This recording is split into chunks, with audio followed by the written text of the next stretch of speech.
آخر میں سیالکوٹ کے میڈیا کی وساطت سے میں خواجہ آصف کو ایک پیغام دینا چاہتا ہوں، اور میرا یہ پیغام خواجہ آصف تک آپ نے پہنچانا ہے۔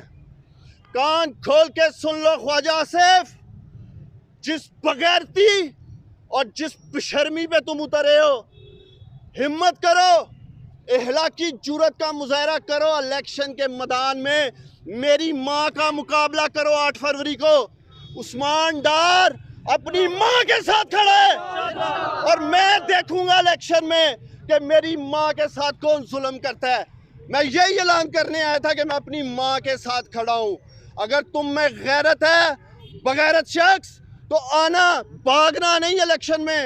اور میں سیالکوٹ کے لوگوں سے مخاطب ہوں، 8 فروری کو سیالکوٹ کے یہ غیور، بہادر اور غیرت مند لوگ فیصلہ کریں گے کہ وہ اپنے ووٹ کی طاقت سے اس بغیرت خواجہ آصف کو، اس بشرم کو، اس بزدل کو ووٹ دیں گے، یا میری بہادر ماں کو ووٹ دے کے یہ پیغام دیں گے کہ وہ غیرت مند لوگوں کے ساتھ کھڑے ہیں۔